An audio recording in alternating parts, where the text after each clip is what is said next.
berjumpa di perspektif Kepala Suku Nusantara. Salam Pancasila. Akhir-akhir ini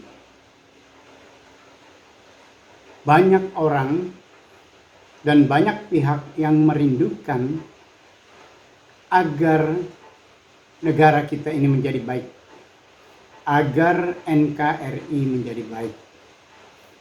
Banyak kita lihat di jagat pemberitaan, di media sosial, banyak orang berbicara, mengkritik banyak hal, terutama yang akhir-akhir ini yang memenuhi jagat pemberitaan adalah kritik-kritik terhadap institusi Polri. Ada juga yang mengkritik tentang institusi kejaksaan, dan ada yang mengkritik tentang penegakan hukum di NKRI ini. Semua kritik itu bertujuan untuk kebaikan negara ini, di mana institusi-institusi yang dikritik ini memang yang membuat kisruh, yang membuat keadilan ini menjadi porak-poranda.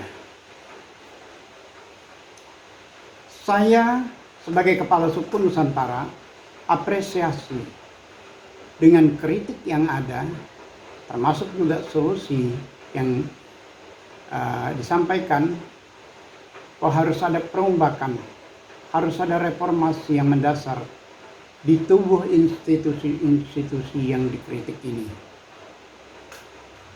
Sayang bahwa perbaikan negeri ini tidak dapat hanya memperbaiki institusi-institusi tertentu secara parsial. Tetapi negeri ini akan menjadi baik apabila perbaikan dilakukan secara menyeluruh. Perbaikan menyeluruh yang dilakukan pasti akan memperbaiki semua institusi-institusi yang dianggap tidak baik atau dianggap merusak citra bangsa ini. Sayangnya bahwa kami, kelompok penegak Pancasila yang berani membela kebenaran dan keadilan, tidak terkoneksi dengan para elit kelompok-kelompok besar yang pandai bicara. Tetapi kami punya konsep bagaimana perbaikan menyeluruh untuk NKRI. Dan lihat di pembukaan kami mengatakan bahwa tegakkan Pancasila, selamatkan Indonesia. Nah, dalam penegakan Pancasila ini secara murni dan konsekuen, dan kami juga mengusulkan kembali ke Undang-Undang Dasar 1945 sebelum amandemen, maka seluruh institusi di negara ini, baik institusi parlemen atau wakil rakyat, institusi pemerintah dan institusi apapun yang ada di dalam pemerintahan akan diperbaiki semua. Karena dengan penegakan Pancasila secara murni dan konsekuen, kembali ke Undang-Undang Dasar 1945, ini adalah cara satu-satunya perbaikan menyeluruh untuk NKRI. Tanpa itu, saya tidak yakin kalau hanya memperbaiki institusi-institusi tertentu secara parsial, itu tidak akan memperbaiki bangsa ini. Sistem politik kita juga perlu diperbaiki, karena apapun tergantung dengan sistem politik. Sistem politik yang transaksional itu juga dapat mempengaruhi hukum yang transaksional, dapat menimbulkan mafia-mafia hukum. Karena dari sistem politik saja sudah menunjukkan bahwa nuansa-nuansa mafia melalui perpolitikan itu juga sudah bisa dibaca oleh berbagai institusi, bahwa politik kita memang mendorong untuk terjadinya mafia di berbagai institusi, dan juga mendorong supaya melakukan transaksional. Oleh sebab itu, satu-satunya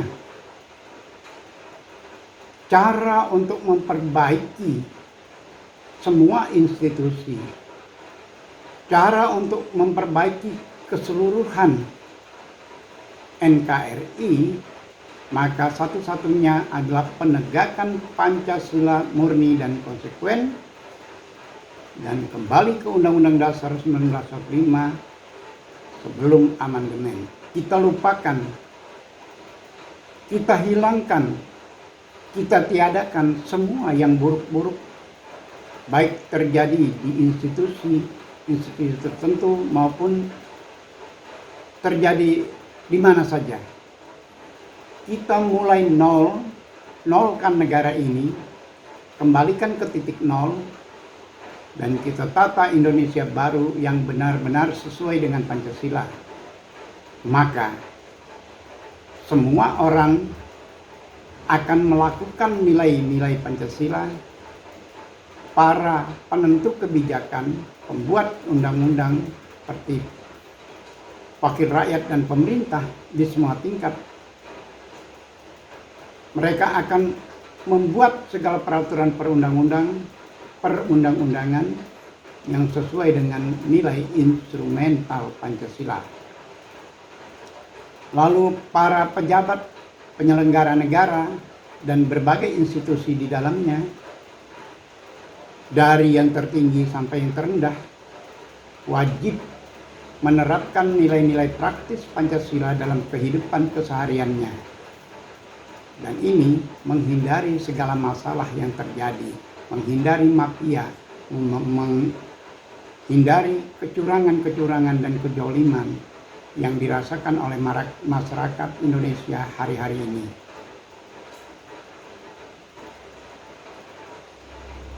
Kami juga tidak hanya merumuskan bahwa harus menegakkan Pancasila secara murni dan konsekuen dan kembali ke Undang-Undang Dasar 45. Rumusan itu memang sudah kami buat di dalam konsep-konsep yang sudah dibuat di tim kami. Tetapi satu hal yang lebih besar dan lebih penting, bukan sekedar konsep yang ada, tetapi ada pelaksanaan penegakan Pancasila secara murni dan konsekuen. Itu harus dilakukan berdasarkan sistem. Semua penyelenggara negara harus tunduk kepada sistem. Semua institusi seluruhnya harus tunduk kepada sistem, dan rakyat jelata pun harus tunduk kepada sistem. Sehingga tidak ada kekuasaan yang harus bermain lagi. Tidak ada politik yang harus bermain lagi. Politik tidak lagi politik praktis, tetapi politik kenegaraan, bagaimana negara ini dibawa untuk kebaikan bersama negeri ini. Sudah puluhan video di channel YouTube Kepala Suku Nusantara sudah saya unggah di YouTube. Sayangnya mungkin belum ada yang mendengarkan dengan baik. Tapi saya berharap kalau kita ingin negara ini baik, konsepnya ada pada kami, sistemnya sudah kami buat. Satu hal, kita harus melakukan revolusi Pancasila. Revolusi ini tidak berarti harus revolusi fisik. Cukup dengan Presiden mendekretkan penegakan Pancasila secara murni dan konsekuen, serta kembali ke Undang-Undang Dasar 1945 sebelum diamandemen. Dan hubungi kami. Kami punya berbagai konsep yang sudah siap pakai, juga sistemnya. Setelah dekret itu kita tata negara ini menjadi negara baru, tidak merubah bahwa negara ini tetap negara republik presidentil, kita tidak rubah. Tetapi kita tata sesuai dengan dasar negara kita adalah Pancasila sepenuhnya. Maka dengan semua orang, semua penyelenggara negara, rakyat jelata, semua institusi-institusi yang ada dalam negara ini, baik dia institusi negara maupun institusi non pemerintah, semua tunduk kepada sistem. Maka kita bisa mengurus negara ini tidak lagi dengan kecurangan, tidak lagi dengan akal-akalan, tidak lagi dengan politik transaksional. Insya Allah akan berjalan baik. Nah, saya himbau kepada saudara-saudara, baik penyelenggara negara maupun rakyat jelata, mari bergabung dengan perjuangan ini. Kalau Anda menghendaki negara NKRI ini bisa diselamatkan, bisa bertahan untuk kebaikan, bahkan bisa menjadi contoh negara di dunia yang terbaik karena adanya Pancasila. Jangan sampai kita teruskan keadaan sekarang, di mana kita ini hanya ada keributan, hanya ada kegaduhan seperti anjing berebut tulang. Bahkan keributan ini justru datang daripada aparat penegak hukum, datang dari para penyelenggara negara yang mempengaruhi kehidupan rakyatnya menjadi tidak tenang, menjadi gelisah, menjadi tidak baik, menjadi terjolimi. Tetapi setelah ditegakkan Pancasila secara murni dan konsekuen, insya Allah kita akan memiliki pemimpin-pemimpin yang berwibawa, bertanggung jawab, amanah, dan dapat dipercaya. Pemimpin-pemimpin seperti ini yang kita harapkan membawa NKRI berdiri tegak dan jaya di muka bumi ini.